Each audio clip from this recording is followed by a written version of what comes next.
В одном из рассказов Виктории Токаревой была очень смешная оговорка у мальчика, который не произносил букву «Р». Он называл маминых подружек «тли-подлюги». Так вот, слово «подлюги», когда вы имеете в виду, что подруги, но на самом деле там есть еще кое-что совсем другое, очень хорошо переводится с английского слова «frenemy». Как раз-таки про frenemy у меня на работе сегодня и будет история, как эти подлюги просто не дают мне никакой жизни. Смотрите. Всем привет, с вами Даня Генерал, на канале Субъективно об Америке, очередное видео. И знаете, мне вот зима уже надоела хуже горькой редьки, даже в офисе приходится вот в шубочке ходить. Поэтому давайте пойдем погуляем с вами в японском саду. Там тоже не очень жарко, но по крайней мере все цветет и обещают уже скорое тепло. А пока мы с вами гуляем, я вам расскажу, что же у нас происходит. Те, кто со мной на канале давно, наверняка помнят историю с моей предыдущей коллегой по имени Холли, которая меня третировала за то, что я одно и то же платье ношу 2 дня подряд. Потом однажды на кухне она устроила форменный скандал с криками и воплями по поводу того, что я ела суп на завтрак из красивой такой чайной, кофейной чашки, которая могла вполне себе служить супной чашкой, да и какая кому разница.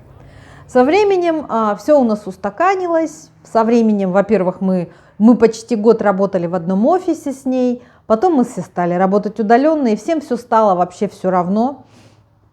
И я на самом деле тоже сильно изменилась и стала совсем другим человеком, который себя в обиду не даст. Но история получила свое продолжение теперь в форме второй моей коллеги. Все мои коллеги из моего ближайшего окружения, они все азиатского происхождения. И эта прекрасная девушка, о которой сегодня вам рассказываю, она из Вьетнама. Ее перевезли, когда ей было 14 лет, она здесь закончила школу, университет, работает, замужем, у нее дочь.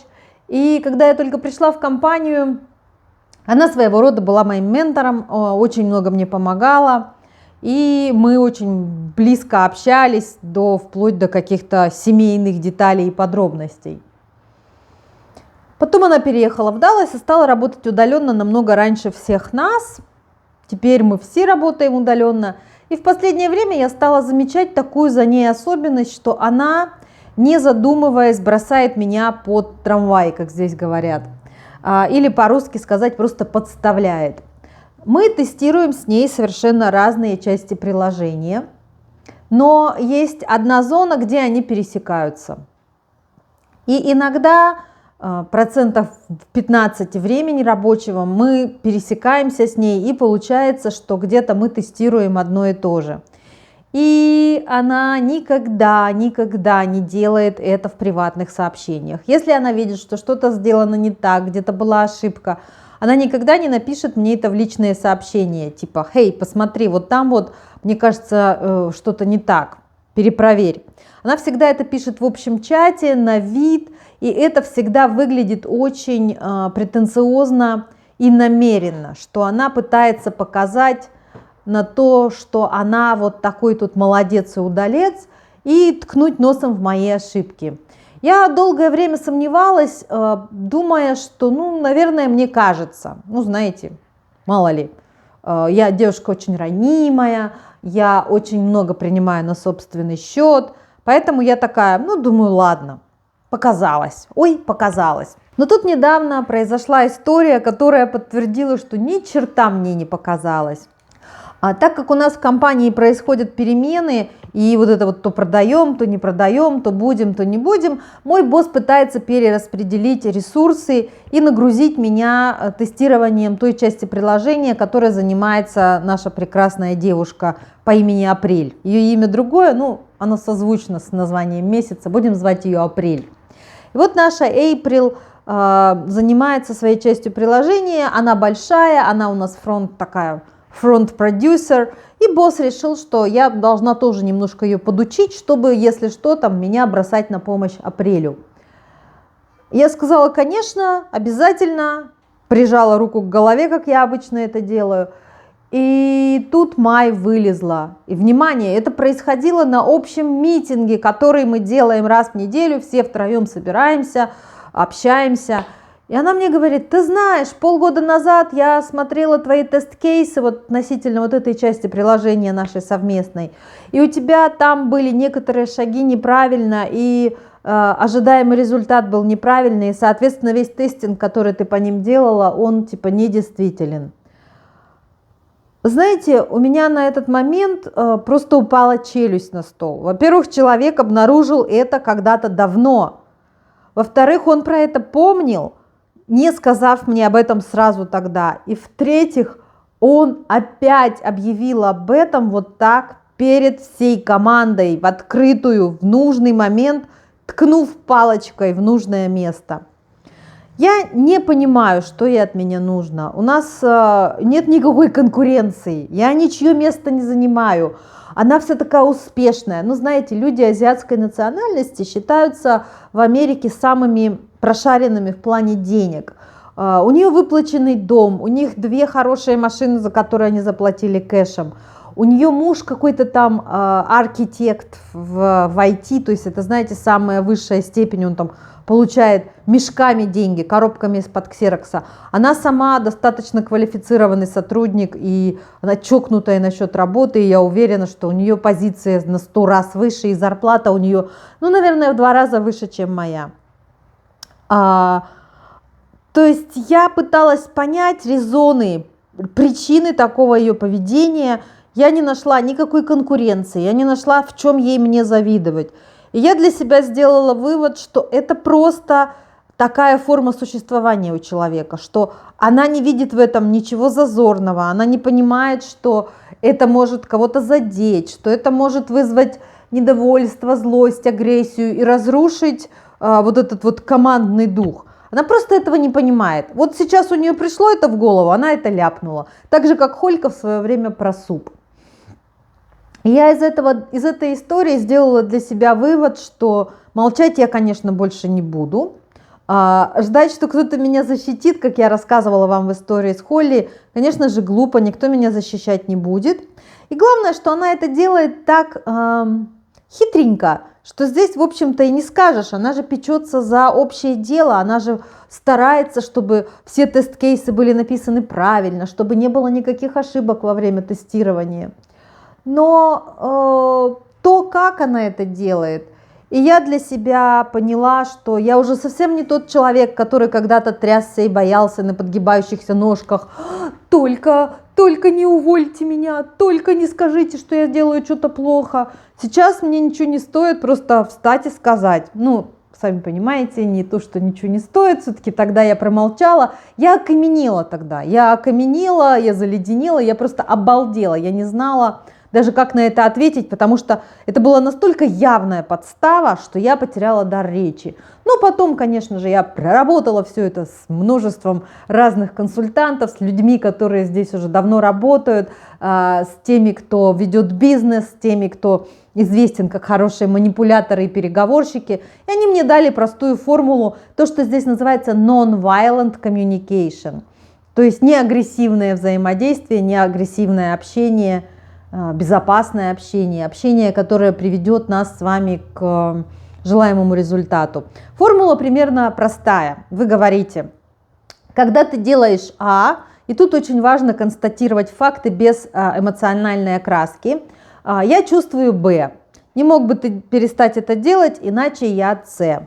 Или иначе будет С. То есть в нашем случае примерно так. Когда ты указываешь на какие-то мои промахи вот так прилюдно, я испытываю злость и раздражение. И это очень вредит командному духу и нашей совместной работе. Не могла бы ты это все делать в приватных сообщениях, иначе я... Вот что иначе я пока не придумала. Ну, наверное, буду сниться тебе ночами и пугать тебя. Ой, на самом деле, вся эта моя история, как вы понимаете, абсолютно субъективная история отдельно взятой личности. Общая американская корпоративная культура, она завязана на командном духе, абсолютно как это назвать правильно, параллельное взаимодействие, когда вы можете войти в кабинет к вице-президенту, вы можете войти в кабинет к президенту, все открыты, вот эта политика open door, открытых дверей, что бы ни произошло, приходите, приходите, расскажите о своих пожеланиях, о своих соображениях. Очень помешаны на микроменеджменте, это я должна отметить, очень любят показывать, как они во все вникают и все им нужно знать. У меня тут был опыт. Ну, вы знаете, я в последнее время со всей этой удаленкой много езжу и работаю откуда-нибудь не из дома. И я работала из дома одних моих друзей, и молодой человек там как раз-таки проект-менеджер, и мы работали с ним в течение дня друг напротив друга. И я посмотрела, как делаются дела в Америке, когда 85, а то и 90% его рабочего дня ушло на совещания и митинги. Мне сразу вспомнилось юмореска, в журнале «Крокодил», наверное, это было, да, про заседавшиеся. Вот это вот как раз про это. Я так и не поняла, где у человека время на реальную работу. Хотя, наверное, у проект-менеджера в этом реальная работа и есть. Проджектировать, менеджерить проекты, проджектировать менеджмент. Черт его знает.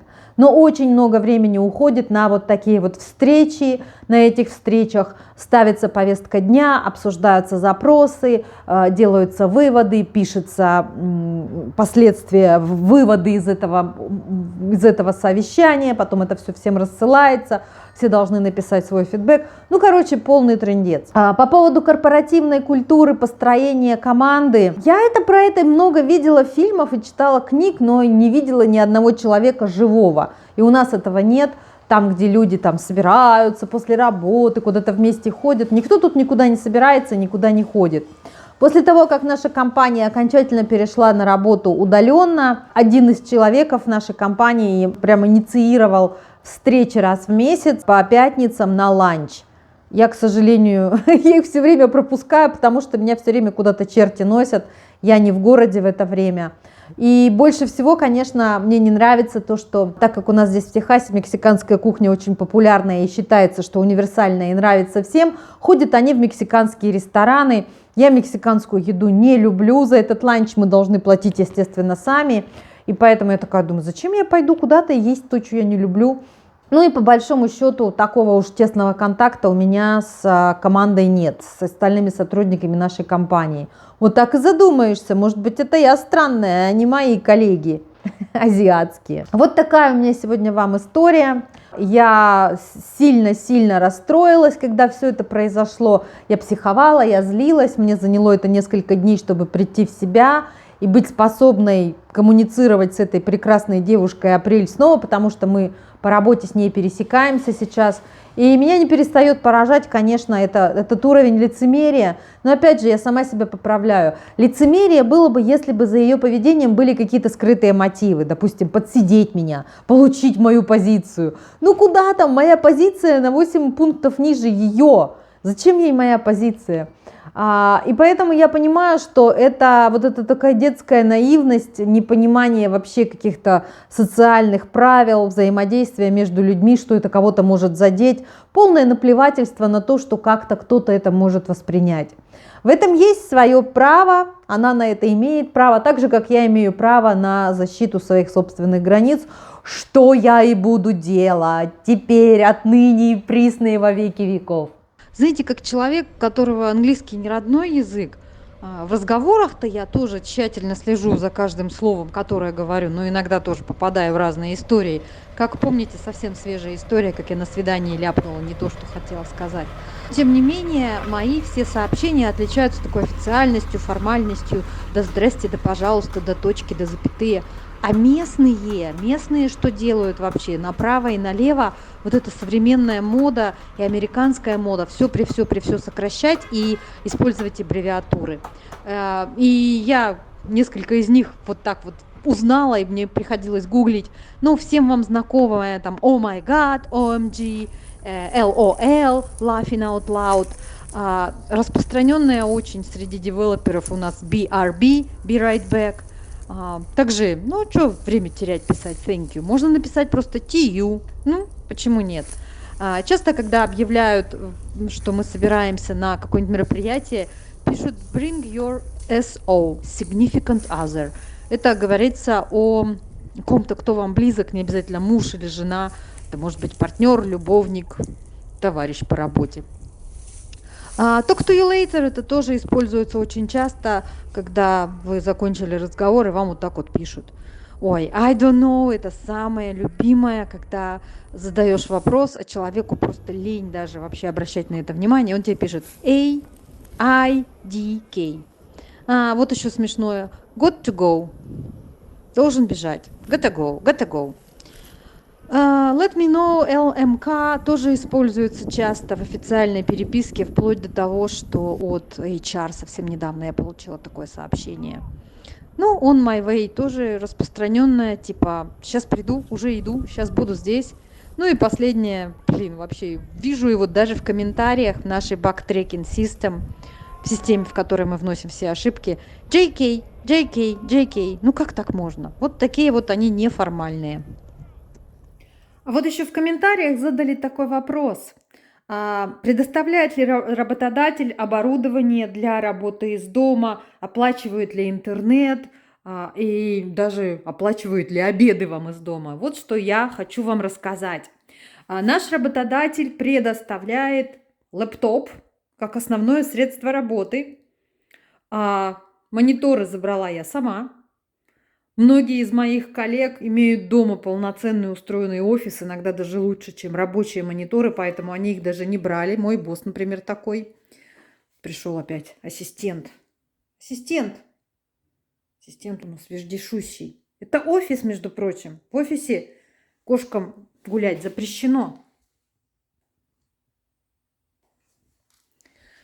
Так, еще это уже прилипло к моим рукам. Система бесперебойного питания, корзина, перенос свой, тильда. Ну, естественно, кресло, на котором сидеть.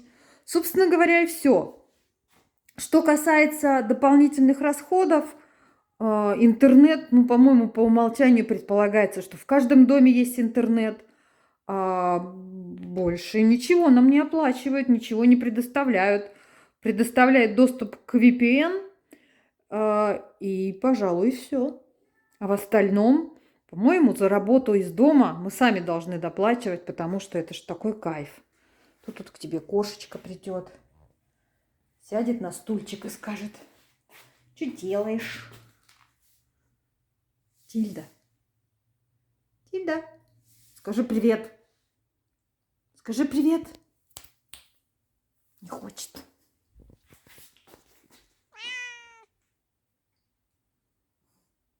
У меня на сегодня все.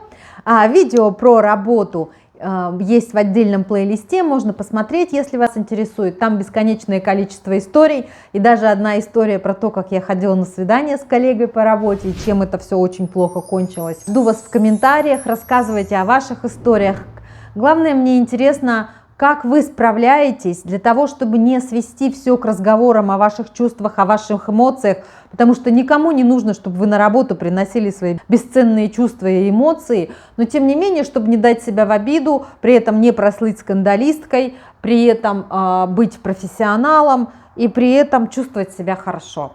Я какие-то сейчас для себя нашла решения, но вдруг то, что вы подскажете, окажется гораздо более эффективным и сработает и для меня, и для других зрителей. Поэтому встречаемся в комментариях, как вы решаете траблы на работе. У меня на сегодня все. Не забудьте поставить лайк, подписаться на канал, если вы еще нет. Там еще есть такой значок уведомления. Надеюсь, вам прогулка понравилась. Далеко не уходите, впереди еще очень много интересного. Пока-пока.